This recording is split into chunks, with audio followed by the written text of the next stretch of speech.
Hey Dave, I'm thinking about doing another revolution. Do you want to join up? I might need some help with organizing the pamphlets though. Pop culture pastor. Okay, so Cody, once again, we were not nominated for an Oscar. This still shocks me every year. It stings. It stings a little bit. And it really stings given that they're just copying our whole PCPAs, our Pop Culture Pastor Pop Culture Awards. Total ripping us off. Every year. I mean, how many years have the Oscars been around? 1, 2 years? I'm just getting a little tired of this. Yeah, so the nominations came out. And, I could read you off some of these. I don't know that our audience cares. I care. You care. I care. Okay, well, so, first of all, there's 20 Best Picture nominations because that's the thing they do now. I feel there should be 6 at most. I know. Why did they start doing this? Because people got tired of the artsy films getting nominated and then your blockbuster motion pictures that get billions of dollars not being nominated. Okay. Well, Barbie got nominated. Killers of the Flower Moon. Napoleon did not. Oh, well, thank goodness. I got you. I would have come across the table in a fit of rage. Maestro, Oppenheimer. I don't know. Some movies I haven't heard of. The Zone of Interest, which is a movie I just read about and I actually want to see. About the area outside of Auschwitz. Oh, yeah. 1944. Looked like a very interesting movie. Best Actor, Bradley Cooper, Coleman Domingo, Paul Giamatti, Cillian Murphy, Jeffrey Wright. I mean, those dudes that's a murderer's row. It's tough. Yeah. This is where it gets a little more interesting. Best Actress, Annette Bening, Lily Gladstone from Killers of the Flower Moon, Sandra Huller, Carey Mulligan, and Emma Stone. I honestly don't know if anything from Killers of the Flower Moon should actually be nominated, except for Lily Gladstone. Yeah, that's kind of honest. what I'd heard. Best Supporting Actors, Sterling K. Brown, Robert De Niro. Bob did a good job. I just don't know if I would put him in the, yes, you are in the final cut. Yeah. Ryan Gosling got nominated for Barbie in Best Supporting Actor. Mark Ruffalo, and they're all battling for second place behind Robert Downey Jr. for Oppenheimer, which I think is who will probably win. I'm hearing a lot of Oppenheimer buzz. Yeah. I mean, he was just really, really good in that role. And then America Ferrera got nominated for Best Supporting Actress for Barbie. And that's important because Emily Blunt, Danielle Brooks, Jodie Foster, Davine Joy Randolph, those are important to mention because I need to mention who didn't get nominated for Barbie. By the way, I should just say this is Pop Culture Pastor. You should. I'm Dave. Cody's here. I am. And also we have a guest. His name's Ethan. Ethan Bush. First time on the program. That's right. Yes. Glad to be here. Why'd you get so quiet all of a sudden? I don't know. I was you were in the zone, and it was first time caller, long time listener, and I was in the moment seeing it live. Ethan's normally boisterous, I would say. But yeah, he's all nervous now. Maybe I was waiting for an intro. Yeah. Oh, okay. Ethan Bush. Tell everyone what you do, Ethan. So my name's Ethan. I'm the elementary music teacher here in town. And Dave and I go to church together. And I love comics and pop culture. And I recently started listening to the Pop Culture Pastor podcast and was like, this is pretty cool. And yeah, it is. And I got invited on, and I'm ready for the deep discussions now. So now you've awoken my fighting spirit. Now I'm going to jump in. Yeah. Okay. So as you heard, we're talking about the Oscar nominations, and what I want to get to is the big point of contention as we talk right now. Is Ryan Gosling gets nominated for Best Supporting Actor for Barbie. America Ferrera got nominated for Best Supporting Actress for Barbie. But Margot Robbie did not get nominated as the title character. And the director, what's her name? Greta Gerwig. Yeah, Greta Gerwig did not get nominated for Best Director, which I found really strange when I first heard it. And then I knew it was strange when was the last time you remember an actor putting out a statement? So Ryan Gosling put out a statement today saying that he was kind of shocked and disappointed in the Academy for not nominating Margot Robbie and Greta Gerwig. And I just thought right off the top here, I'd maybe get your guys' thoughts on this.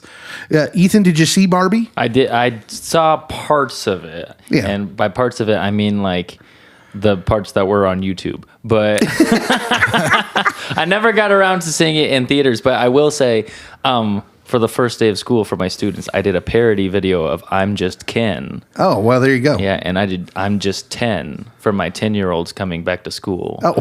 So, Nice. so having that musical connection to Ryan Gosling, I think he's 100% right. That's such a weird thing. Like the whole point of the movie was like the patriarchy versus like everything that goes on in society, and to then have like the guy get nominated, like that was the whole point of the movie. Well, okay, but America Ferrera did get nominated. Right. So she did.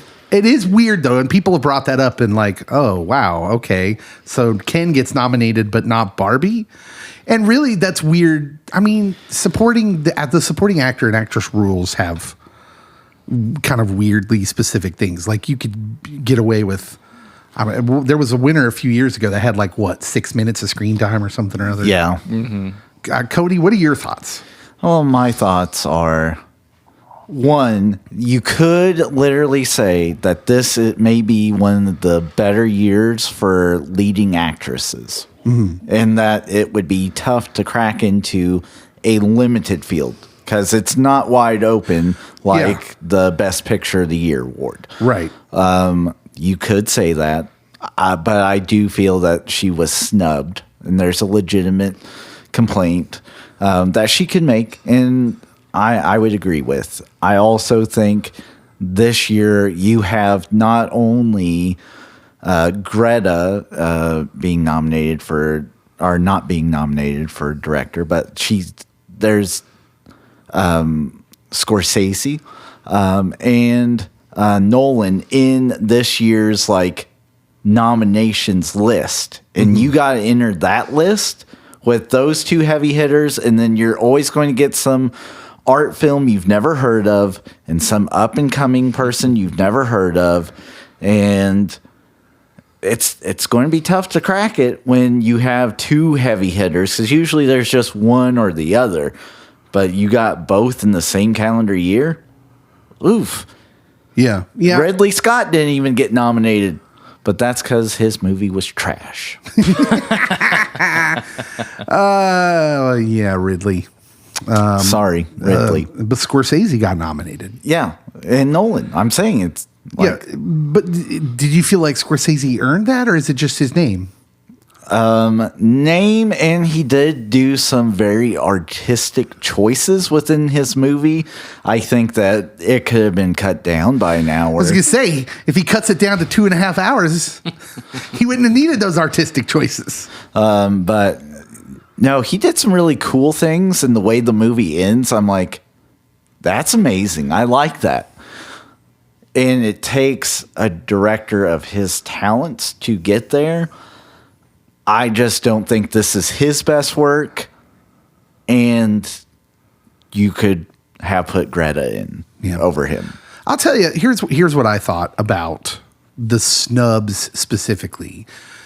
I thought Barbie was a good movie. You can go back and listen to our Barbenheimer pod to hear our thoughts about Barbie and Oppenheimer both. We knew that they were both special movies when we saw them.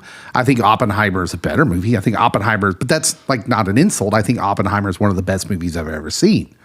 I think it's that good.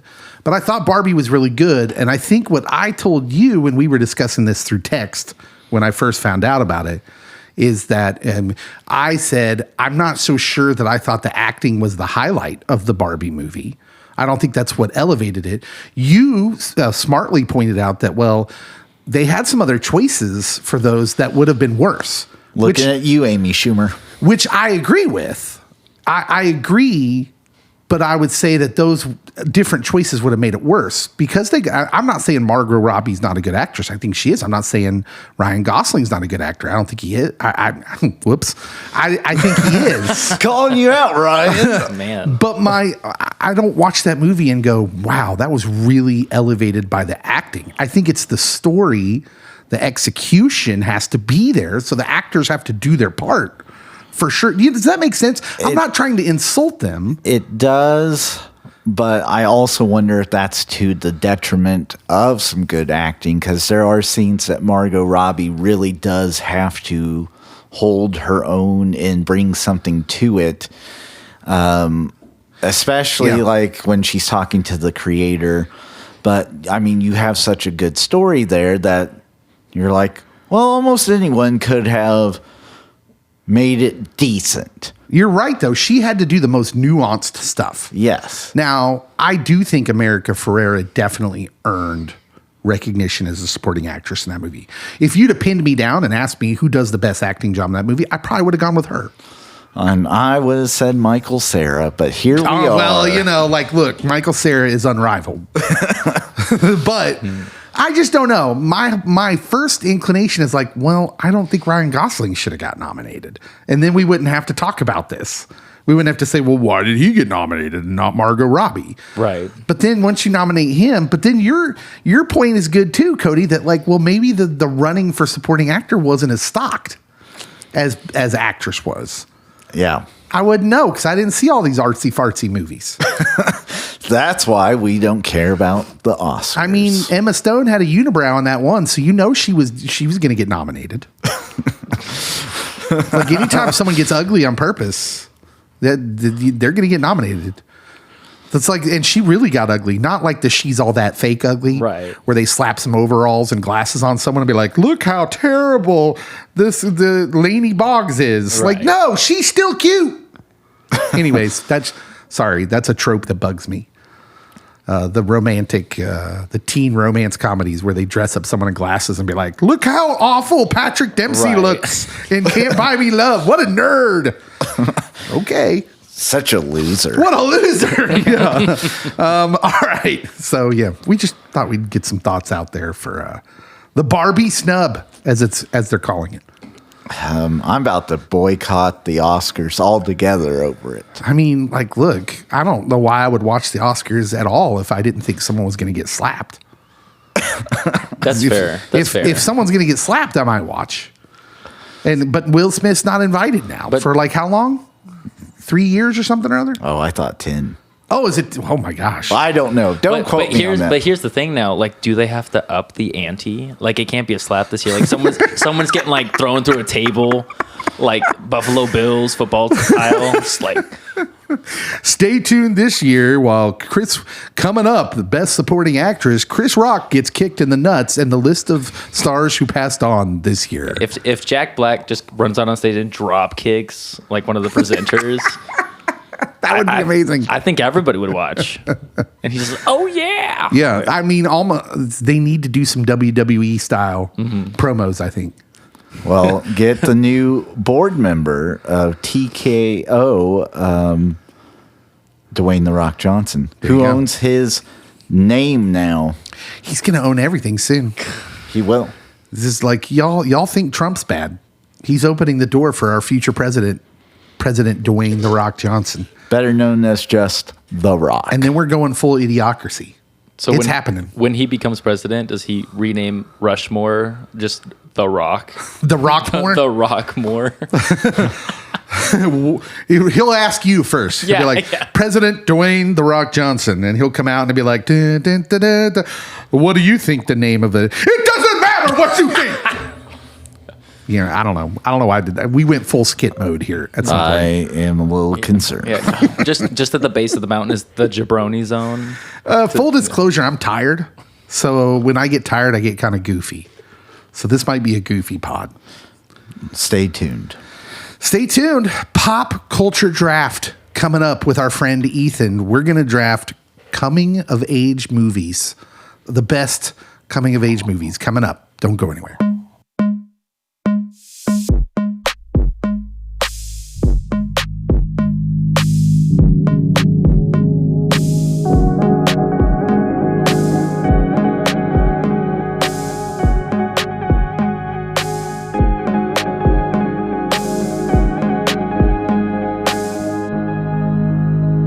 Okay, welcome back.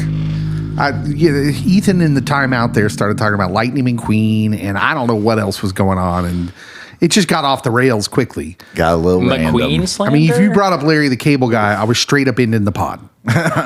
If I'm lying, I'm crying. That's true. Like, all right, I'm done. We're done. I don't know why, but Larry the Cable Guy just really gets my goat. Is it because he's from Nebraska and doesn't talk like that? Yeah, he doesn't. Yeah, part of it is that that's not really the way he talks. It's a persona, right? Oh, yeah. Like, it's over-exaggerated. Yeah. He doesn't have a thick accent. Yeah. And then, like, if you're going to do that, man, at least be different, like Bobcat Goldthwait. Now, he did a voice that was, that's just out there. That's original. You tell him. Okay. All right. It's Pop Culture Pastor. We're here for a pop culture draft. The way this works, it's just like fantasy sports, except this is fantasy pop culture. Fantasy, Hollywood, whatever you want to call it. I don't even know what we call it, but we call it Pop Culture Draft. This week we're doing coming of age movies. Do you guys want to give like your short answer of how do you define a coming of age movie, Ethan? Sure. So for me, it was the immediate thought was like a young adolescent / teenager figuring out like their place in life / growing up, usually going on like some kind of journey or like discovering themselves. And at the end of the movie, they might not be there, but like there's a start to like discovering or changing who they are towards something more. Yeah. I guess. Cody. A coming of age movie. What are you reading? Centered around the themes of a youth growing up in maturation with a strong focus on the central character arc. I mean, are you even gonna are we gonna give credit to whoever wrote that or Studio Binder or Bender? That was the Google answer. Okay, all right. I was going to say that's good. That's very close to the Google answer I looked up 3 days ago. So yes. Well, I mean, yeah, it's sort of like, if you visualize the hero's journey as that circle, it's sort of like the very beginning of the circle, right? Right. It's the coming of age part. Because, like, if you imagine, that Chunk in Goonies went on to be like some crazy hero on this crazy hero's journey. Already. Then, like, this is the beginning. This is the start where he learns something, right? And so Shenanigans. So yeah, it's like it's like where your characters start off somewhere in the innocence, the naive innocence of youth. Now, I do have a question based on that. Okay. So just for the viewer's sake, I'm not a whole lot younger than the 2 other guys in the room. I'm 27, but there is like a generational like difference a little bit between us. So I'm curious. So I do think that there's 3 generations actually represented here. Oh wow, yeah. Yeah. So That might be a first for the pod to have a Gen Zer yeah. on board. Oof. What do you mean? Oof? I'm edge of millennial. Thank you very much. You're a zillennial. Yeah. Thank you. I'm the transitional I'm an year. Thank you. ex-lineal.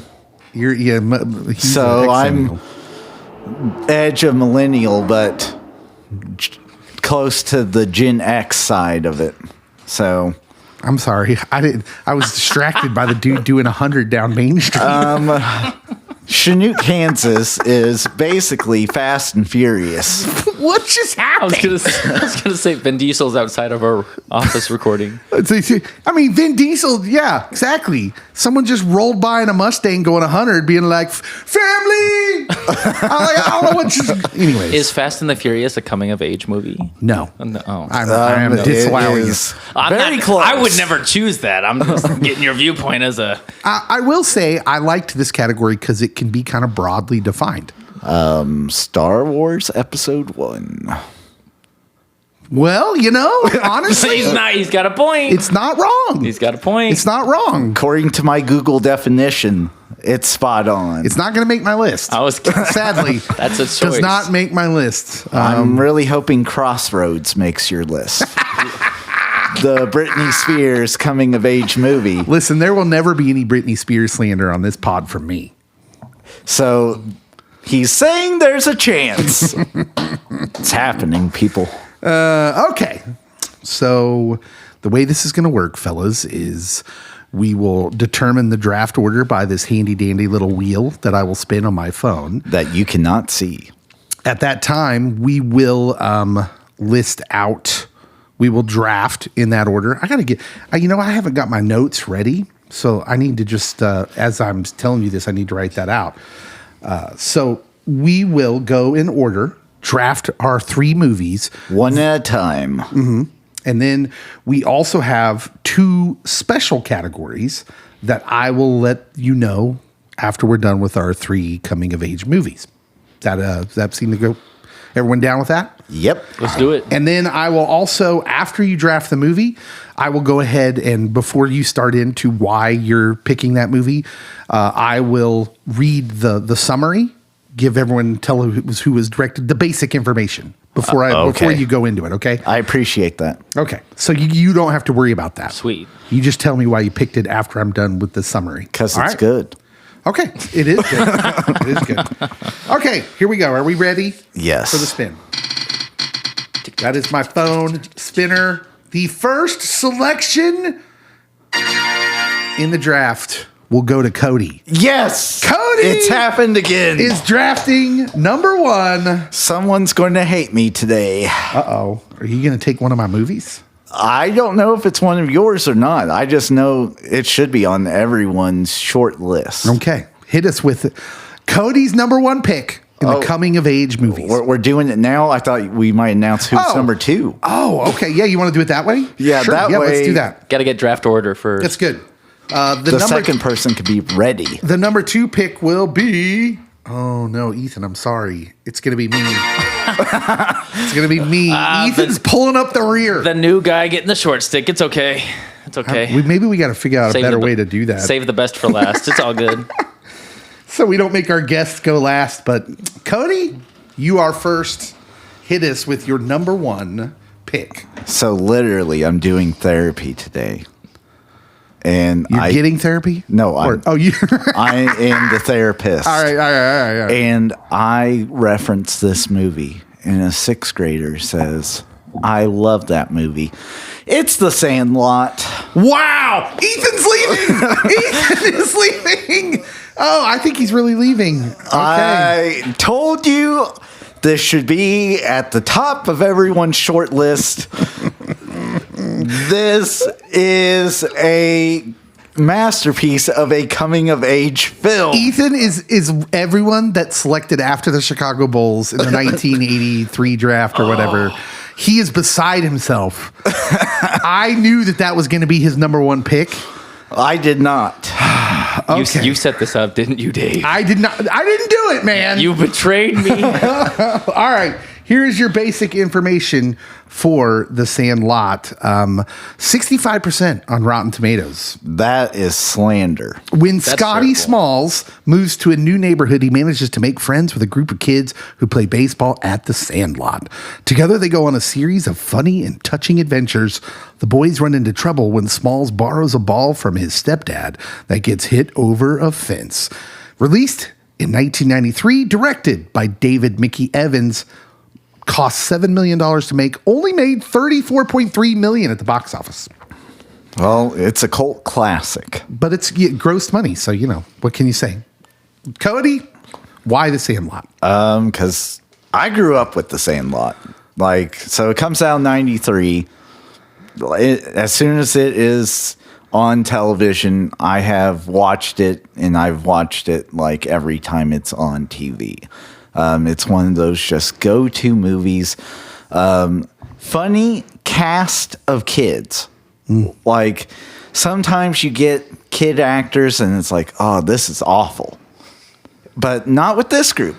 They're funny. They look like they're just having fun, and you get like these hilarious hijinks that happen as we're trying to get this baseball from a guy that we assume's the meanest guy with a killer dog. And it turns out it's James Earl Jones, and he's not mean. He's actually really nice and friendly, and he gives a hearty chuckle and gives the boys an even better baseball to give to the stepdad.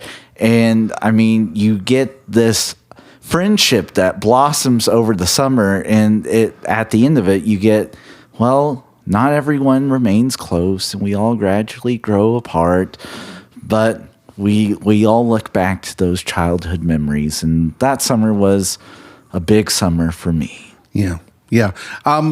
With these movies, you did a good job of that. I was hoping we would get into like, what is it this movie that you identify with of like these coming of age? So we all, of course, came of age at some point. What was the part of this movie that's nostalgic for you that reminds you of your life? Okay, so not exactly how it happens, but like when they're on the roller coaster and they're all taking a dip at chew and getting sick. I had an uncle that thought it would be funny to give me a dip of chew and like put it in my mouth, and like I initially just start gagging. And yeah, that ruined a holiday. So but no, I had a group of friends that like we hung out quite a bit, like for a 2 summer period that like I look back and I'm like, man, that was great times that we were together almost every day. But then like, yeah, you grow apart and you kind of wonder what happens to these people. Yeah. Did you have one of them that disappears like in the end where they're saying when you see him like, and we never saw him again and he fades off the screen? Did you have a friend like that? I do have a friend like that like just sporadically he'll just appear like he's still alive. And it's like, hey, dude, how are you? He didn't end up in Nam. Yeah. No. Thankfully. So there's backstory here with Ethan, because the reason Ethan is on this program is we had this back and forth at church. For years. For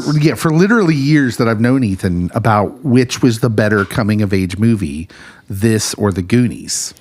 And it was this. It's this, and it's by far. And I don't want to jump in and like add to yours. Oh, please add, because I mean, it was just going to be random quotes after this because there's so many quotes from this movie. So I also grew up with this, and it's by far my choice for the best coming of age movie, purely because there's a lot of movies out there about growing up, but in a movie, you only have a limited amount of time. What The Sandlot does brilliantly is it doesn't give you like a 3-day period over like some random kid you meet and they go on this like short journey and you're like, I'm changed. No, it shows you like, here's 10 minutes of like the beginning of July, and then fast forward a week and now they're playing a night game, and then they fast forward and they're at the pool, and it shows you not just the growth of the character, the main character who's the new kid on the block trying to make friends, but also you can see their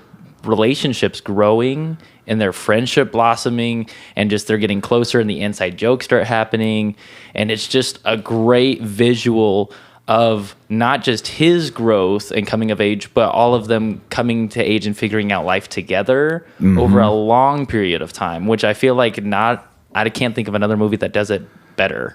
Yeah. I will also say you get the growth of him accepting the kind of the new reality of his home life, because he's struggling still with stepdad, which is Dennis Leary, and Dennis Leary deserves like all the flowers for this, by the way. Oh man, Dennis Leary is so good in this, because you're not sure if you like him. You're kind of with the kid at first, but then you kind of, as the movie goes on, and in very little screen time, he manages to flesh out like this full character of the stepdad, who's like, he's awkward. It's not that he's not nice to the kid. It's just he's awkward and he's getting used to his new role. Yeah.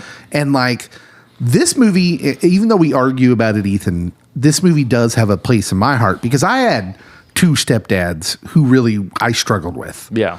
Not at the same time, of course. That would be weird. But Really confusing as a child. Yeah. so when this movie came out, man, I super identified with it. Also being the new kid, we moved around a ton. So I was like always the new kid and never got received quite as well as, this guy does in this movie. But I think this is a great movie and it should be up there and it's probably going to get you a lot of votes. I will also say that Patrick Renna, aka Ham, Ham Porter. that dude, he got a picture with Aaron Judge, and it's now a meme of the greatest home run hitter ever, and Aaron Judge. Yes. Ham Stinkin' Porter. Put some respect on his name. So yes, honestly, it's just great. It's classic. So It's a good choice. Ethan, I'm sorry. I apologize. That one hurt. Yeah. I was like, man, If I- that blows my whole draft out of the water. If I got to pull something out of left field I now to keep learned up. anything from the action draft, the action star draft, it is If there's one you want, you better select it. yes. And Dave was like, I'm going chalk the whole way. I've changed my strategy a little bit later. With this first pick, I'm going chalk. And I'm taking the Goonies Yep, there it for is. my first pick. That's a good one because that might be number 2 on my list. Even though Ethan just threw a little Goonie slander into his description of the Sandlot there. Where? Because it's just Where? a few days. Growth can't happen in a few days. You don't even get a few days with the Goonies. You get them for like 3 hours.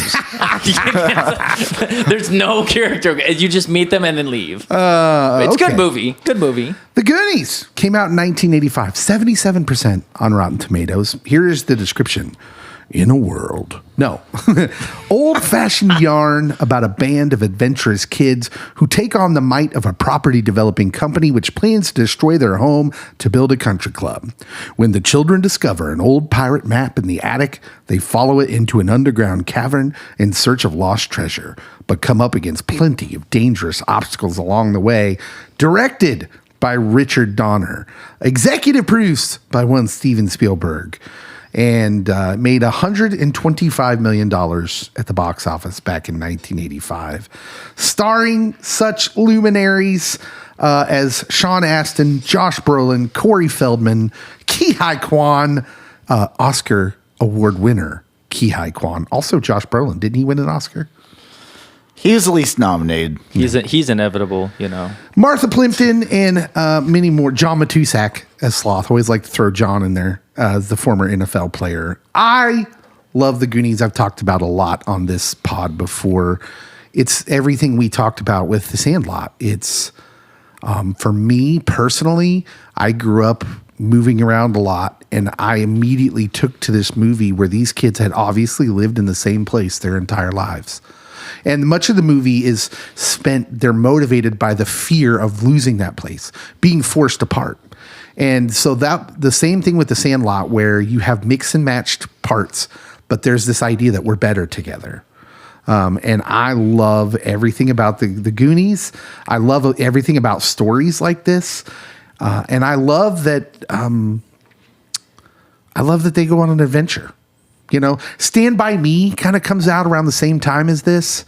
And honestly, a lot of people would have picked that. A lot of people would say that that is the coming of age movie of the 80s. But I'm like, it's too serious for me. You know what I'm saying? Like, it's too serious. Yeah. I need an adventure. Serious is reserved for real life. Yeah. You know, I dig these sort of movies. This is one of my favorite movies ever, if not my favorite. I literally cried when Ki-Hai Kwan won an Oscar last year. Like, I mean, I literally cried because he's a friend, because I'm a Goonie, and I have been since 1985. Rep your colors, Dave. Rep them. I'm repping them. Let's go. I'm straight from the Goondocks. Anything you guys want to say about the Goonies? Also, very quotable. Yes. It is very quotable. Very, very quotable. Ethan, it is time for your first selection, which cannot be The Sandlot. I know. That one hurts. I have the You're Killing Me small shirt. Like, It's in my blood a little bit. Okay. So I'm gonna have to He's got to take a different approach. He's going to have to go with an audible now. Yeah. Yeah, like so I can't compete with the classics, so I'm going. Oh, I thought you might try to steal. Like I thought he was going to pull a Jackson and just start trying to steal other people's picks. I'm going for popular vote now. Oh, okay. Popular vote. love this. I'm going for popular All right, vote. I'm interested to see where you go. I'm going with The Lion King. Oh, yeah, dude. Okay. I hadn't even Animated. thought of that. But that is an The youth excellent pick. strikes back. That's right, That ladies is and an gentlemen. excellent pick. So a little about The Lion King. Obviously, it's a story of Simba, born the future Lion King. His dad, Mufasa, is the Lion King at the time, and his brother, Scar, who was originally supposed to be king, if you caught that in a viewing recently, hates him and eventually plans his downfall and death and murder, tricks Simba, who was a cub at the time, into thinking it was his fault. Right, discovers Mufasa. Dad, get up! Everyone who's seen no. The Lion King knows exactly. don't go there, please. What I'm talking about. Yeah, it's too late to cry. My heart soon. can't take it. Yeah. So thus begins the hero's journey of going from this innocence to running away from all of his problems. You get the whole Hakuna Matata with Timon and Simba in the jungle. Tries to run away from it, can't, because like so many times is the case, your past catch ups to you.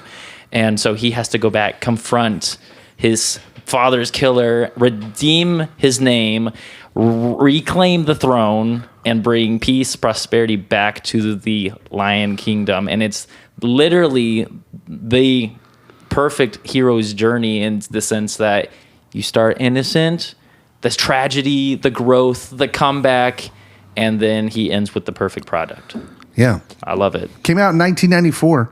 93% on That's right. Rotten Tomatoes. That's right. And I think a big part of that is, let's be honest, ladies and gentlemen, the soundtrack. The soundtrack of that movie is... Is it the best soundtrack of all Disney animated I've movies? heard, as a music teacher, I've heard many people say yes. The only thing that comes close is Tarzan, but that's just because Phil Collins is amazing. I mean, that's the only one that comes close. Whoa. Well, They're this all. is I mean, slander. that's a tough. I'm saying that's a tough competition. I'm saying, okay, well, hold on. Quit trying to shoot holes in my vote over here. all right.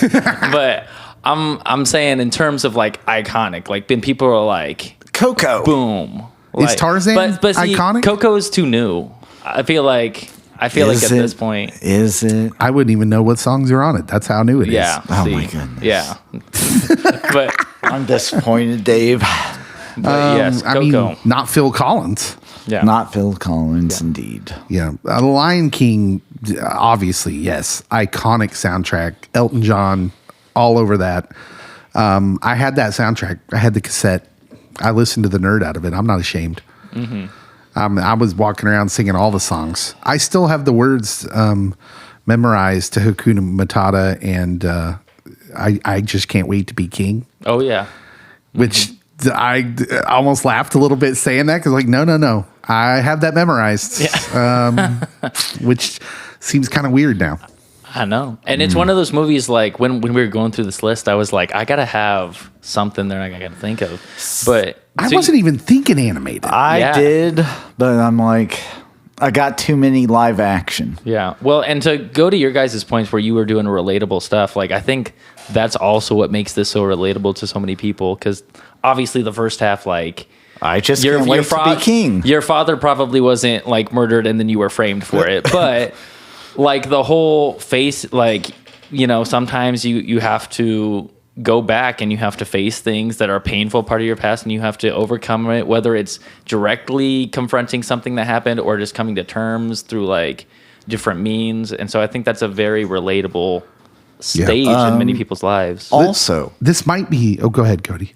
James Earl Jones in this movie. Okay. Right. And Mr. Bean. Yeah, I was just about to bring that up. I'm glad you said that because this might be unrivaled in all the movies we pick as far as cast. And even though it's voice cast because it's animated, I might have my next one might blow it out of the water. Jeremy Irons, James Earl Jones, Matthew Broderick, Rowan Atkinson, Mr. Bean, Robert Guillaume, Nathan Lane, Whoopi Goldberg, Cheech, is in this movie. The incomparable Jonathan Taylor Thomas Yes. from Home Improvement. JTT. Where are my JTT girls at? Young Simba. That's Young right. Simba. Whatever happened to that guy? He went to college. Your mom goes to college. Oh, burn! Man, the fighting has begun. All right, the first round is done. We've got The Sandlot, we've got Goonies, and we got The Lion King off the board, starting with Cody's second pick right now. Okay. Oh, Captain, my Captain. We're going Dead Poet Society. Oh my gosh. Did you ever read the book? Who has time to read, Dave? I had time to watch the movie. About poetry. Ethan, this might be out of your age range. So- have you not seen or read this? I saw this and I was so frustrated that I haven't seen it yet because I looked at the cast and I was like, first of all, it's Robin Williams, just fantastic, and everybody knows like the ending scene, and it's like super. Even not watching the movie, you watch that scene and you feel something. Yeah. So I saw that and I was like, I want to pick it. I've just never seen it. Yeah, this is one of those movies. This is the first movie where everyone realized, oh, Robin Williams can do more than funny things. Mm-hmm. This was it. So let me read the description and we'll unleash Cody here. 84% on Rotten Tomatoes. A new English teacher, John Keating, played by Robin Williams, is introduced to an all-boys preparatory school that is known for its ancient traditions and high standards. He uses unorthodox methods to reach out to his students who face enormous pressures from their parents and the school. With Keating's help, students Neil Perry, played by Robert Sean Leonard, and Todd Anderson, played by a very young Ethan Hawke, and others learn to break out of their shells, pursue their dreams, and seize the day. Came out in 1989, directed by Peter Weir, 235 milli at the box office. Okay. Literally, a whole episode of Community is based around seizing the day. Carpe diem. Yes. We carpe'd the nerd out of that DM. We did. No, this movie, again, Robin Williams shows off his acting range where he's not just being like goofy, funny, rapid fire Robin Williams. It's a more serious approach, even though this movie is technically a comedy / thriller. That seems like an odd way to word it, but I guess kinda. So watching this movie growing up, like I didn't have the attention span as a kid, but as an adult, I have grown to love it.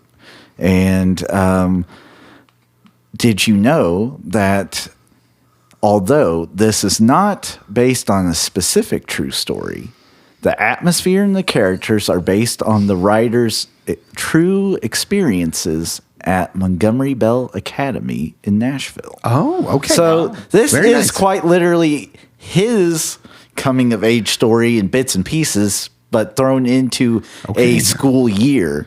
Yeah. So I essentially. believe what we're talking about here is a fictionalized true account movie. Yes. Which may not be the last time we talk about a movie like that on these lists. Spoilers. On these lists. Spoilers. So, I don't know. That may influence what I'm about to pick. I will also point out that Ethan Hawke's great in it. Robert Sean Leonard. Like when I'm watching this as an adult, I'm like, it's Wilson. Wilson from House. Like that dude just fell off the face of the earth. And it was then like, he hey, came back. When you start watching House, you're like, hey, it's the dude from Dead Poets Society. Now he's just Wilson from House. Yes. Full stop. I feel bad for him, but yeah, no, he did great. Josh Charles is in it. He's in a bunch of things. Kurtwood Smith. Red Foreman. Yes.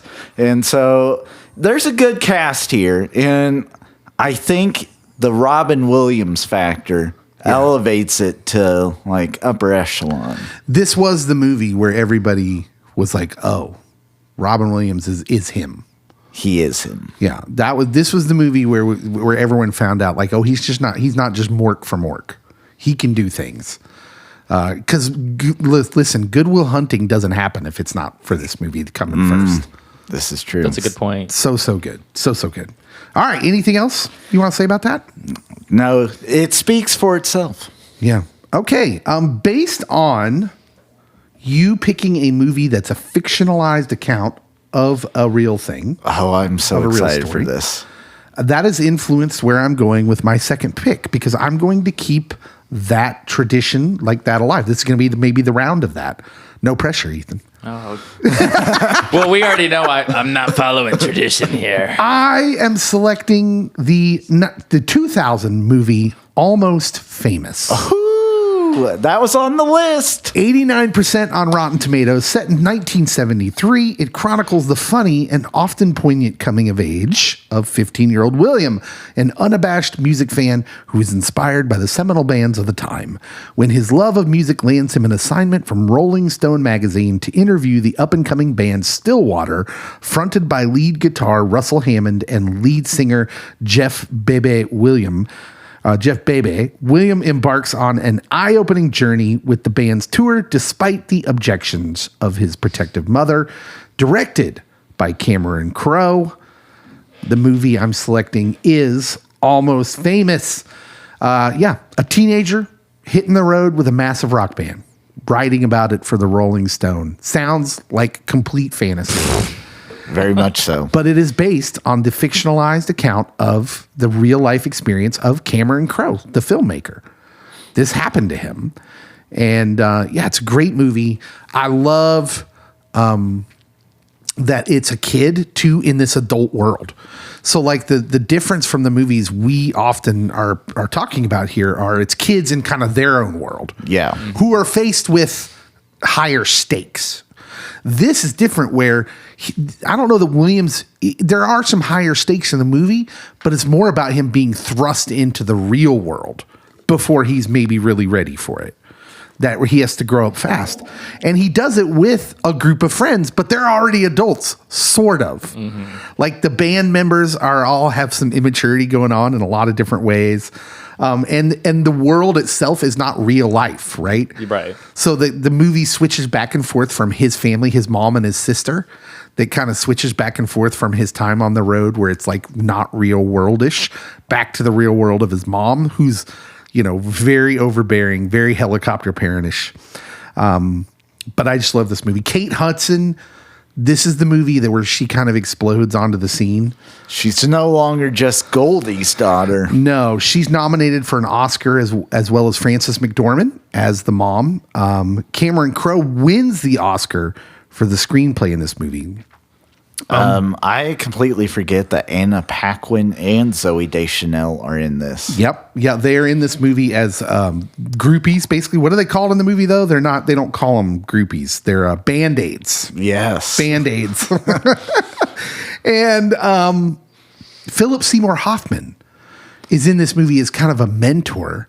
And he's like, he's also a writer. He's a writer about rock and roll bands who this kid looks up to. And he has this great quote in the movie. And I just want to read it here because I wrote this quote down. I remember when I watched it for the first time and I wanted to remember it. And he says this: "The only true currency in this bankrupt world is what you share with someone else when you're uncool." And I just so identified with that, right? Because when you're a geek, back when I was growing up, it wasn't cool to be a geek. It's cool to be a geek now. Oh, yeah. But that line where what you share with someone else when you're uncool, and what he's saying is you're being vulnerable. Yeah. Right? You're letting yourself be known and seen by someone else. Truly, you're not putting up a front. You're just uncool. You are who you are, and you're open to someone. And that's right. That is a part of his journey in this movie. I was going to say that's probably the most relatable thing about being a teenager, period, is just being like super awkward, not knowing who to trust and opening to the wrong people and then getting hurt and learning from that. And so that's, I'll have to watch it. You have never seen Almost Famous? As wild as it sounds. We are 0 for 2 this round. We're learning some things about Ethan. Ethan, that's a music movie too. We're watching it. I want to watch it with you. We're watching it. This movie is fantastic. What a great movie that is. Well, just remember you you set me up for my movie. Okay. With Is he kid going- going to an adult world. Oh. All right. Yeah, I'll wait for you to finish. But No, I'm done. Oh, you ready for Your mine? second pick. You're on the clock. Kid going to an adult world. Give me Tom Hanks in In Big. Big. Yes. Tom Hanks in Big. I wasn't ready for that from you. All right, here we go. The Yeah. announcing that we did not know Almost Famous and Dead Poets Society. Okay, Yeah. here's the description. You ready for this? I'm ready. By the way, another movie that was sort of the unleashing of an actor into the world. Yeah. This was Tom Hanks' big movie, I think. After a Wish turns 12-year-old Josh Baskin into a 30-year-old man, played by Tom Hanks. He heads to New York City and gets a low-level job at Macmillan Toy Company. A chance encounter with the owner, played by Robert Loggia, of the company leads to a promotion testing new toys. Soon, a fellow employee, Susan Lawrence, played by Elizabeth Perkins, takes a romantic interest in Josh. However, the pressure of living as an adult begins to overwhelm him, and he longs to return to his simple former life as a boy. I think there's a metaphor there. Maybe. 98% on Rotten Tomatoes. Boom. Came out in 1988, directed by Penny Marshall. $151 million at the box office. Nominated for the Best Actor Academy Award was Tom Hanks in this movie. There you go. So yeah, what do you identify with in this movie here? So this isn't necessarily like a big identifier for me in the sense of like a personal connection, but I just loved this idea of flipping the script. Like you were saying earlier, where it's like we see so many movies where it's like in the kids' world, through the kids' eyes, and they're relatable. But this kind of does a little of both, but a little bit more in the adult world. So obviously he's a 30-year-old man. He can't go home. He goes to New York, and through all of these different encounters, he becomes what kids are good at, playing with toys. And so he leans into what he knows while struggling with adult life. But at the same time, one of my favorite scenes is he's trying to talk to his friend about it. And his friend who's still 12, like he goes and meets him at like the gym or something after school. And like, he's like, dude, I don't know what to do. And like at first his friend is like supporting him, but after a while his friends want nothing to do with him. And so now he's like an adult trying to figure things out, being a 12-year-old. And then his friend, his one thing left to his adolescence and innocence, abandons him. And so now it's this existential crisis of like figuring out who he even is now, because he's not a man and he's clearly not a boy because everything's been left behind. And so he has to figure this out. They left out a huge part, and that is how he got the wish. Okay, which is the coolest part of the movie. He goes to the machine. Yeah, right? the Zoltar. Yeah. Yeah. And at the end, don't worry, boys and girls listening, he does turn back into a child. Thank goodness. So, but it's kind of a melancholy ending because like the music swells and he's a kid again and he goes home and his mom's crying. But at the same time, it's like all of the things that happened kind of weren't resolved. It's like he still like lost his best friend, and like he went through this harrowing experience, and he's not necessarily more matured now, but it's definitely changed his view on like a ton of stuff. And so he can't be this kid anymore, but he's not ready for adulthood. So he's kind of in limbo as this 12-year-old. And so it's this like great metaphor for growing up. It was just like, you know, sometimes you get to 20, like I remember going to college and like the first semester, half the kids dropped out. And it's not because the classes were hard necessarily. I mean, don't get me wrong. College is difficult for many people, including me. I was challenged in college, obviously, but they just couldn't handle the newness, like being away from home, forming new relationships, not having that blanket, figuring out who they were. How I met so many people who are like, my whole life I knew I was going to do music, and my first week I have no idea who I am anymore. Like it's just scary for so many people. And so I think that was really well portrayed in this, because they do a great mixture of showing his 12-year-old boy, but now he has to hide it and be a man. Did you have thoughts on Big? Tom it's Hanks before classic. your time. No, I grew up in the 80s. being an 89er, I lived it all, buddy. I'm an 89er. We're going to put that quote on a shirt. I am the 80s. But no, so for me, it was just like a really fun, iconic movie. Mm-hmm. But I never was like, I really relate to this one. Yeah. So, Right, yeah.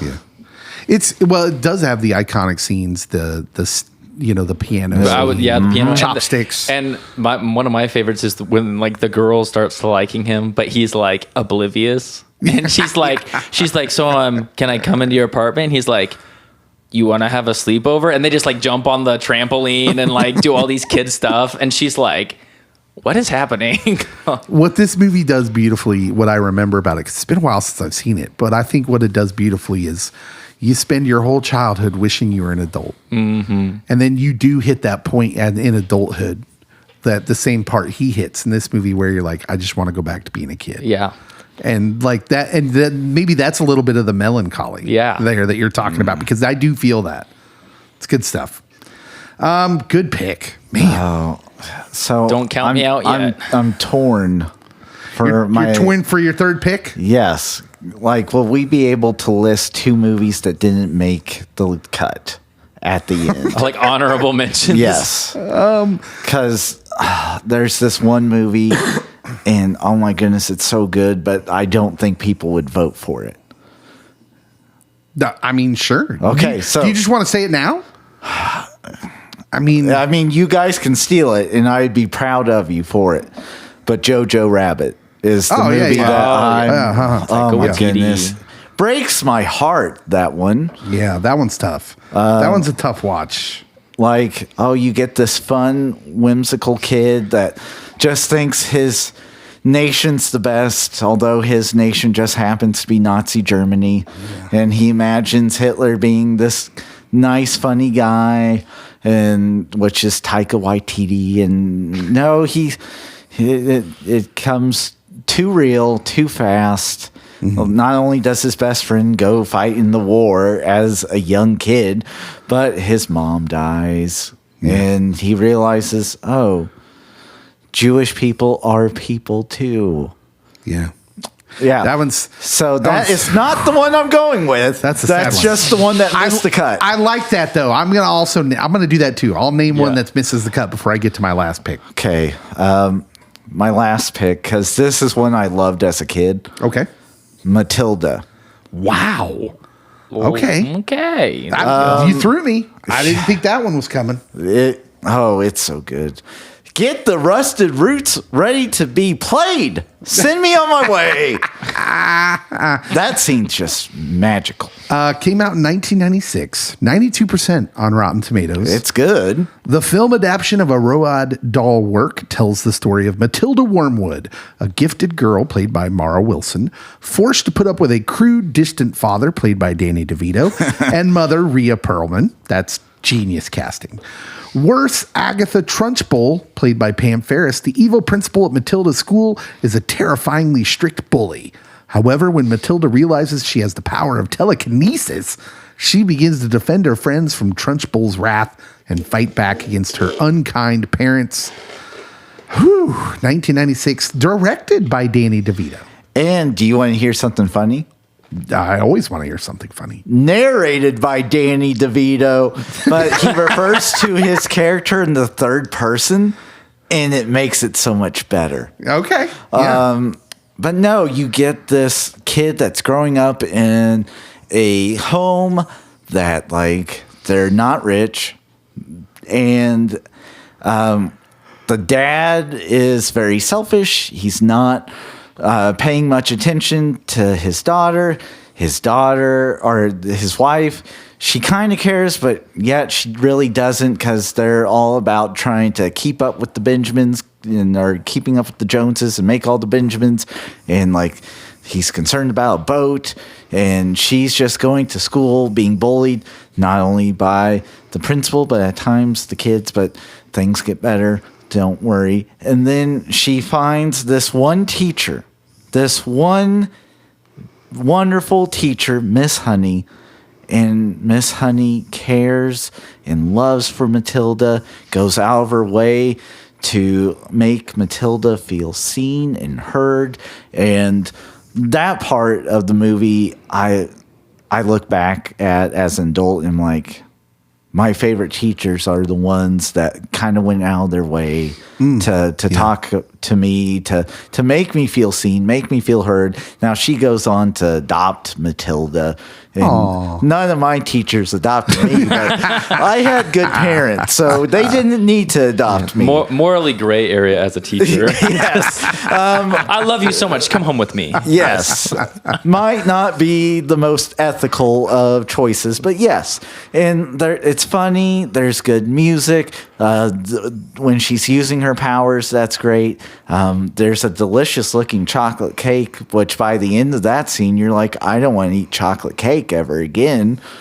Because the Miss Trunchbull makes the kid eat the whole chocolate cake. Oh, that's not healthy. It's not. That's abuse in some places. It is. And so wonderful casting in this movie. We haven't even gotten to who the FBI agent was. It's I'm looking at him right now. Rest in peace, Paul Rubens, aka Pee-wee. Pee-wee Herman's in this movie. Oh my goodness! Like, I've never seen this movie. What? Yeah, I've never seen Matilda. Oh my goodness! I have not either. Okay, I did see the musical that our middle school put on last year. Yeah, there is a musical Yes. out there. And that was very good. Well, I imagine it was. I've heard good things. This is another one of those movies that doesn't hit me in a good time in my life. Watch it with your kids. It's a classic, Okay. and you'll thank me, and you'll be like, Cody, I should just make a trophy for you because not only was your draft perfect, but this pick was amazing. Perfection. It changed my life. Is what I expect you to Okay. say. Well, I don't know about that, but maybe we'll see. Okay. I'll start off with What missed the cut? what misses the cut. Really, any John Hughes movie could have been in here, and I'm actually going to be quite surprised with myself that I'm not, because I had a bunch of them listed here. I did too. It just, the second pick, I really felt good about Almost Famous after you picked Dead Poet Society being a fictionalized, a real account. And I just thought, nope, it's meant to be. I'm going with Almost Famous. But really, any John Hughes movies could have been on here. I had a lot of them on my list, but I'm not going with them. I had also thought with my third pick, I was going to pick Billy Madison. The Adam Sandler movie, Billy Madison, because He doesn't grow up. It right, is a coming of age movie, and it reminds us that you're never too old to try and mature. That's true. Yeah. And so I liked the kind of sideways of that, of being like, oh no, he's a fully grown adult Right. who's just never grown up, but he's forced to by the end of the movie. Adam Sandler, man. And frankly, I just love the old. I love the old Adam Sandler absurdist comedies. Right. And I miss those. If peeing your pants is cool, then I'm Miles Davis. Oh, that's the most disgusting thing I've ever heard. But I'm not going with that. Instead, I'm going with another 80s coming of age movie. Let's do it. Oh, I Sometimes- hope you choose the one that my wife wanted. Sometimes the coming of age movies involve adventures to look for pirate treasure. Sometimes you're going out to the woods to look for a dead body. And sometimes you need to fight and defend your homeland against commies. I'm going with Red Dawn, baby. Okay. Red Dawn. So you did not choose the one my wife was hoping that I would choose. Red Dawn came out in 1984, gets absolutely slandered on Rotten Tomatoes with a 52%. Oof. In an alternate 1980s, the United States stands alone as communism grows stronger. When Soviet soldiers invade a small Colorado town, brothers Jed and Matt Eckert, played by Patrick Swayze, and Charlie Sheen, escape with friends to the forest. With their father Tom a prisoner of the invading army, the children decide to fight against the Soviets. As the country comes under increasing attack, the group teams up with Lieutenant Colonel Andrew Tanner, played by Powers Booth, to take back their town.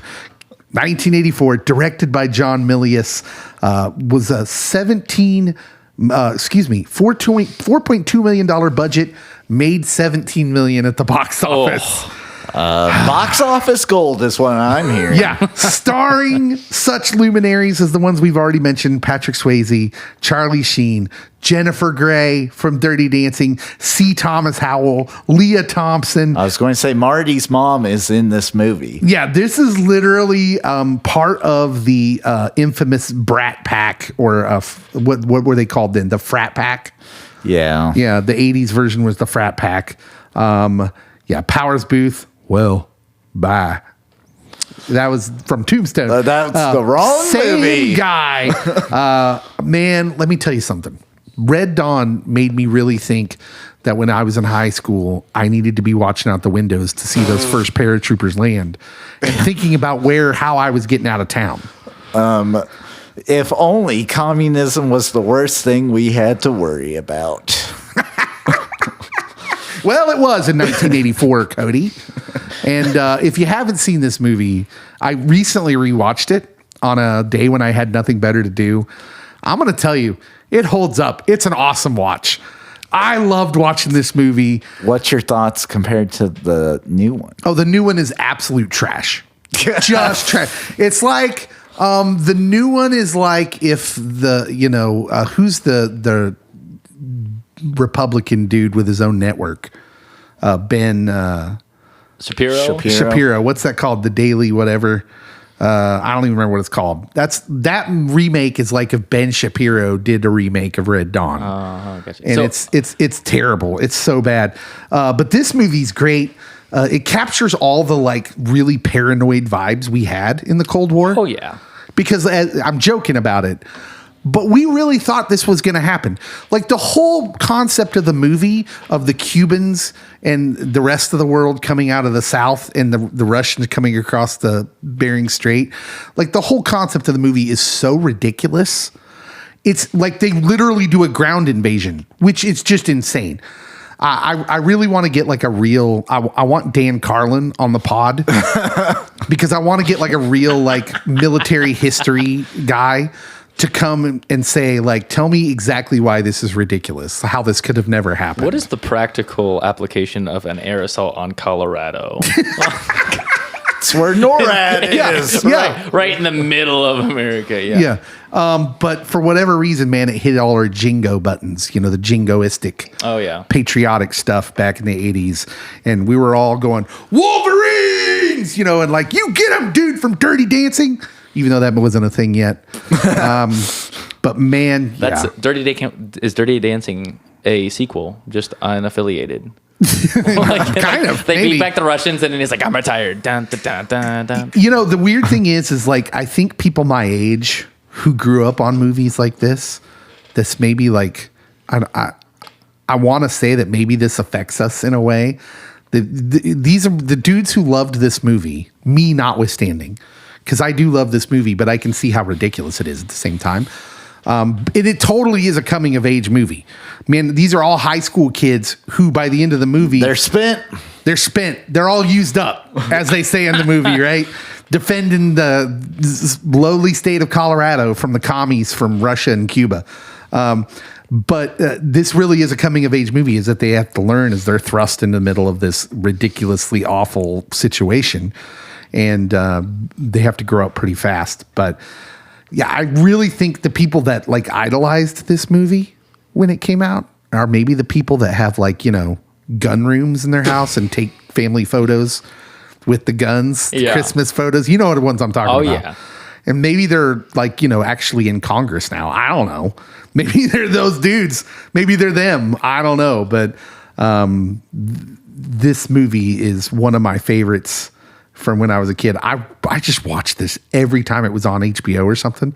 I would just watch this all over and over and over again. And yeah, I definitely played Red Dawn out like, with friends, like with pretending. What would we do right now if the commies invaded? It's questions I asked myself when I was 12 over and over again. Still ask himself now. All right, Ethan, what is your final pick? Okay, so honorary mentions, right? And did you guys do two or just one? Just honorary? one. Just one. Just one. Yeah. Okay, just one. Oh gosh. So much pressure. Just rattle them off if you can do it quickly. Okay. What were you thinking about? I'll do two. So I didn't want to do another animation, but if I had, I would have gone a Goofy movie. That is a perfect coming of age movie and was on my list. I'm surprised that you didn't pick that. Because it's not just him, the son coming of age, it's the dad. Mm-hmm. It's the dad too. And I was like, but I can't pick two animations. That feels like cheating. So then I almost picked Home Alone. Wow. Okay. Yeah, you are like picking all just because it was out of left field, and I'm like, technically, he had to grow up. And he did. He learned something. Yeah. They all learned something. But Buzz even learned something. That's true. The old neighbor guy learned something. By the way, conversation for another time, but the second one is better than the first. Okay. I'm just saying it. Right. Okay. But no, I'm going my last pick. I am calling upon all of my peoples listening. Everyone, let's go 35 and younger. Okay, all right. That's me. Let's go. Sorry, Dave. You might have seen it. That's ageist, but okay. Yes. Well, this won't connect you. See, I grew up with this, and it is the third movie in a series, and it is the culmination of growing up and coming to age, and that is High School Musical 3. Wow. That's right. That's right. Out of nowhere, here comes the Speaking of Oscar snubs, Zac Efron did not get nominated for Iron Claw. That's ridiculous. Oh my goodness. Okay. High School Musical 3 senior year. I'm ready. Is the full name of it. 64% on Rotten Tomatoes. Amid preparations for a basketball championship, prom, and graduation, sweethearts Troy Bolton, played by Zac Efron, and Gabriela Montez, played by Vanessa Hudgens, vow to savor every moment, As they should. knowing that college plans put the future of their relationship into question. An elaborate spring musical is just the thing for these two wildcats and the rest of their classmates to express their fears and hopes for the future. Oh man, this just screams coming of age. I know. Released in 2008, directed by Kenny Ortega. Cost, oh my gosh, cost $11 million, made $252.9 million at the box office. Big win for Disney. Oh yeah. That's how we got the Marvel Cinematic Universe, people. This is wild. Look at this. It's just my generation's Grease, you know. Oh, well, that's a good way to look at it. Yeah. It is. Yeah, I'd never thought of that before, but you're right. Better than Grease 2. With the motorbikes. Yeah. There you go. All right, man. Tell me what High School Musical 3 means to you. Okay. You kind of already did. Oh yeah, absolutely. How do you identify with it? Well, first of all, it came out when I was in high school. So like I think I was like either a late sophomore or just started junior year when it came out. And like, so, you know, you already had the first two, where like the first one you meet everybody, the second one they're on summer break, but the third one, like it gets heavy. Like it starts I would know. So, well, not like heavy, like, and then they died. No, but like, yeah, Wolverines. Yeah. And then the Russians come and everyone dies. Yeah. Zac Efron says, we're all used up. Yeah, Zac Efron's just like Black Hawk Down. But no, so it starts off the movie. They win the basketball championship, and it's like supposed to be this party scene. But Troy, played by Zac Efron, and his girlfriend, they're bummed because it's almost the end of senior year, and they're going to different colleges, like hours apart from each other, and they know there's no way for a long-term relationship. It's not working. And, By the way, that does not like real life, because every teenager here that's going to a different college, they're convinced that they're gonna be the first to make it work. Right. Well, they're like, we're gonna fight for it. We're gonna, and you can tell, like in their conversation, they're like, this isn't gonna work. And Ethan's just in the background going, haven't you ever seen High School Musical 3? What's wrong with you? Come on, Dave. You know what? We're watching your movie first, and then High School Musical 3. It'll be a double feature. All right, man. You'll be like, what? Why do I care about Sharpay? Yeah. So you got the whole gang. There's like 6 main kids, and of course it's a musical, so it's a bop. But at the end, it's super powerful because it shows them graduating, and like they say where they're going, and like going to all these different colleges, and 2 of them get to Juilliard, and at the end they have this big musical number, and the actors are in real life. They've been doing this for like 7 years, and they're like crying in the final scenes while they're singing and dancing, and so it's like a really powerful scene. But if it affected me because I was like, dang, dude, like that's gonna be like me and all my friends next year, not singing and crying as we going across the stage. Cool, but like the realization, like I'm gonna go to college and there's like a really good chance we're never gonna see each other again. And like the memories we make now, like I'm gonna like not remember all of them, but there's gonna be some memories that like even today, like I'll think of high school and like 5 will pop into my head and I'm like, I miss those guys sometimes. Like You're gonna make me cry, man. yeah. You're gonna make me cry, or bust out into song just out of nowhere. Exactly, and like there's like a best friend song. There's the boyfriend girlfriend song. There's the we're moving on, growing up song, leaving high school behind. So it is a very generation defining. I think everybody my age who's in a high school or new to college when it came out was like that hit me in the soul. That was right there. That was right there. All right, it's time to move on to our special categories. Yes. The first one, Cody, you're going to have to pick. Now, are we respinning order because this is a new category? No. We're still in the draft. Oh, gotcha. The first, I'm just asking. and these go a little bit quicker. We don't have to give out the full explanations. I will still Get give the it out. summary. So, female coming of age stories in movies. Now, I include this as a category. We could have put these in our main ones, but I included it as a special category because we're dudes. And coming of age movies are usually the ones that are special to you, the ones you identify with. So I just figured that we would probably have a lot of male ones. Matilda is not. You picked Matilda, which I'm proud of you. Yep, that's how I roll. I almost picked a female coming of age, but I saved it for this. So Okay. hopefully no one takes it. Cody, like The Sandlot. What is your female coming of age movie? I'm really hoping his is Mean Girls, but mine's not. Mean Girls was almost it. Also, my wife would kill me if I didn't say Stand By Me. It should have been on someone's list. Yeah, and it wasn't. should. It should. I thought for it sure. should have been me. Yeah. But I told you why. And it's not one of my favorite movies because I feel like it's so serious. It's a fictionalized tale of a real life event or happenings of the author, Stevie King. I went Barbie. Whoa! Full circle. There it is. Barbie is a coming of age movie, not for young girls, but for adult women and even the Barbie itself. I went meta. You know that scene in How I Met Your Mother where the pencil comes out of the ceiling and bounces off the table into Barney's nose, and he's like, "Am I dead? I just feel like that. We're gonna Am I dead? Am I dead? Did I just get raptured? What just happened?" We're gonna have to go to the instant replay on that one. Take it to the Barbie's. New York. I'm proud of you. I never would have thought of that, but we spent like 5 minutes talking about it. Oh no, Barbie was always going to be on my list, and I nearly went all female list, but I was like, there's some good just everyone stories, and so I'm going to be an everyone kind of guy. Yeah, that's fantastic. Rhea Perlman's in this as well. Back-to-back Rhea picks. I won't give you that. Well, you know what? Give us the synopsis, please. I will give you the deets because maybe you need to be impressed by this. This is for impressive. Margot. This is for Margot. 88% on Rotten Tomatoes came out this past year.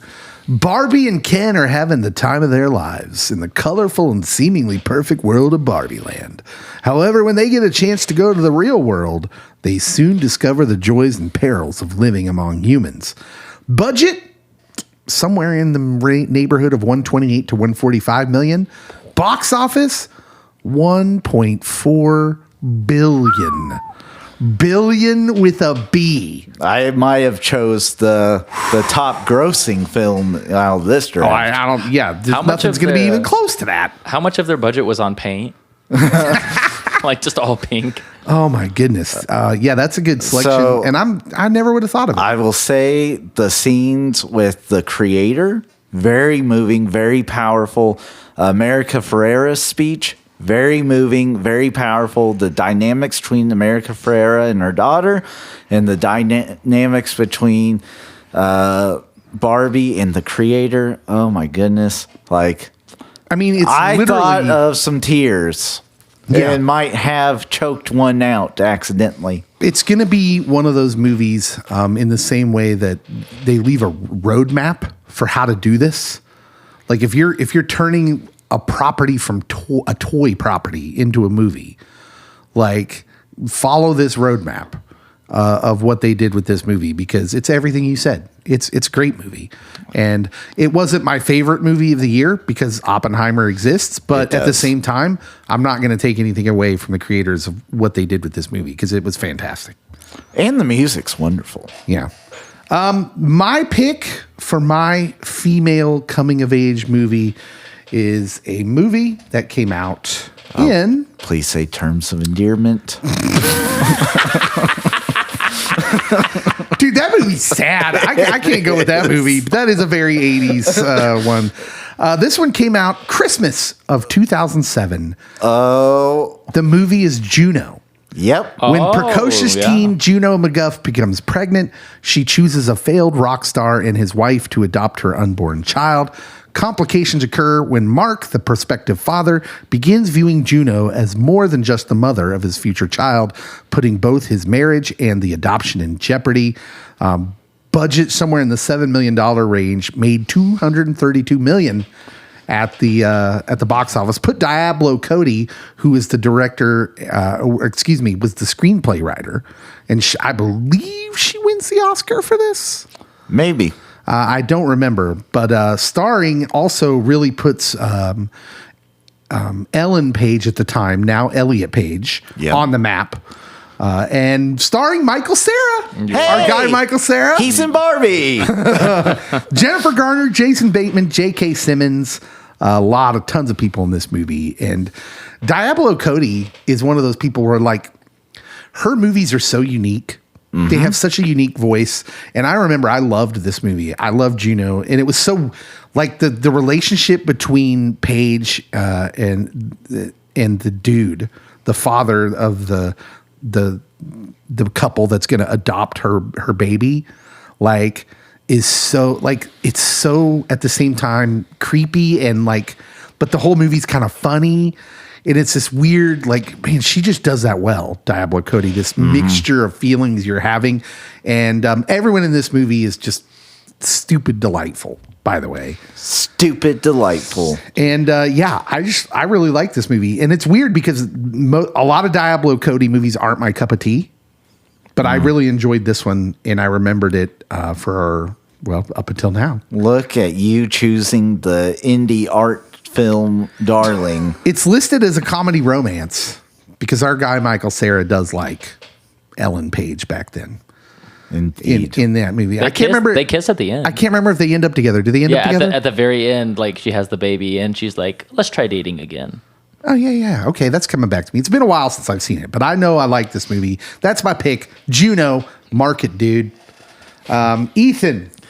I can't believe my movie fell through you two. You're picking Mean Girls, aren't you? I'm not. Mean Girls is so good. I'm picking a movie so good and that it's been made like 5 times. Oh my gosh. Starting in black and white, and as recently as Timothée Chalamet, give me Little Women. Little Women. You know, that was on my list. I thought you were going to go A Star Is Born, and I'm like, I don't know if that's a coming of age movie. But okay. Give me Lady Gaga singing. No. Ethan, tell us about Little Women. So Little Women is kind of like I'm not trying to say the wrong thing. I know many people are passionate about Little Women, but I would equivalent it to a female version of The Sandlot because it is very much the story of a family during the 1800s. Civil War. And it's right in the Civil War because their dad's a pastor, a minister, and he's over with the troops. And so the mom is basically raising these 4 growing young girls on her own, and it goes over several months and years. But what I love about it is it starts off and you introduce all of these different, girl characters, and you meet the boy, Rory. And then it progresses through their friendship and their ups, their downs, their falling out, their separations, their coming back together. And at the end, I love it because it shows you each of the daughters has a different ending to how they grew up. So, for example, spoilers, you've had like 80 years to watch it. But by the way, I will be referencing the 90s version with Sigourney Weaver. So we're not going with the most recent version. No, well, I mean, the recent one's good too, but I'm just saying it's not the one I knew growing up. Fun fact about me, I grew up with a single mom and 4 older sisters. So yes, the 90s one is the one we are familiar with in the household. But the 4 older sisters, one, Beth, dies during the movie because she had scarlet fever, I believe it was, earlier, like before the movie when she was a child, and she gets it again, and she dies in the movie. And so it shows all of them dealing with that. And that's a very powerful few minutes in the story that affects them the rest of the film. The second one tries to grow up too fast, and we've talked about that before with some of our other picks. She ends up marrying the soldier, trying to be a grown-up woman, and it turns out he's the jerk who just wants everybody for their dowry. And so that doesn't work out, and they never see her again. He takes her, finds out there's no real dowry because they're poor, and he just takes off, and they never see her again because they're married now, and she's his wife. It's crushing. And it's like she was like 13, and this is horrible. The 90s version, 93% on Rotten Tomatoes. That's right. And a bevy of Academy Awards, by the way. Oh yeah, it's a good movie. Winona Ryder, if you need her. And then the second oldest, or is it the third? Yeah, the third oldest ends up marrying Rory, the childhood friend that originally like the oldest sister, Jo, but then in Europe they re-met after a few years and they ended up getting married. So she ends up growing up and accepting societal norms for at the time, just getting married, having a rich provider husband, and going the classical route. And then maybe the most interesting daughter is Jo, who the whole movie defies everybody's expectations and norms, societies, her families, everybody. And at the end of the movie, like earlier in the film, she rejects Rory, who says, you know what, I love you. And she's like, we would never work out. We would never work out. And I don't want marriage like that. I don't want you. I'm figuring myself out at a time when women didn't have that many options in society. And at the end of the movie, her whole life is counterculture. She becomes an author and writes what she wants. She inherits a mansion and turns it into the school/orphanage. Is this autobiographical? Is this a fictionalized account? And she ends up marrying later to the poor teacher. So she doesn't marry rich. She marries an older, poor teacher. Who wrote Little Women? It's a famous book, right? I don't we don't know that? No, I don't know who wrote Little... This is a movie conversation. We don't have time to read. It's like a famous. It's famous literature. I'm sorry. Listen to this cast. You ready for this? It's powerful. Winona Ryder, Kirsten Dunst, Christian Bale, Susan Sarandon, Claire Danes, Gabriel Byrne, Eric Stoltz, Donald Logue is in this movie. Man, there's a ton of people in this movie. This is loaded. Yeah, it's very good. It also earns the distinction of the most recent Little Women movie I've ever seen. I didn't see the new one.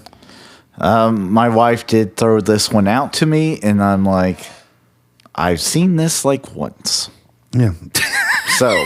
And apparently never read the book. Definitely did not read. All right. Last category.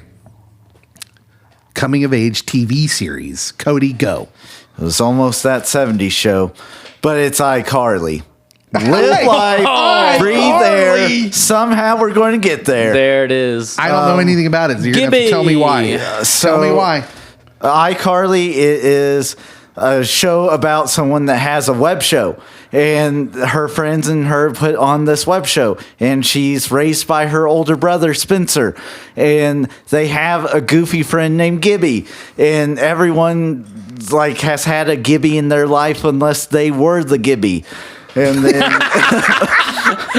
That is a T-shirt worthy quote. yes, and it's so hilarious. Jerry Trainer, who plays Spencer, Miranda Cosgrove plays Carly Shay, which if you've seen School of Rock, she's the little kid that like everyone's like, oh, she's hilarious. Jeanette McCurdy plays Sam, which is Carly's best friend, and then of course Freddie's in it, and everyone's like, poor Freddie, he gets told to shut up all the time, and then you get like just this random ensemble of people, and Freddie's mom happens to be Mary Shear from Mad TV.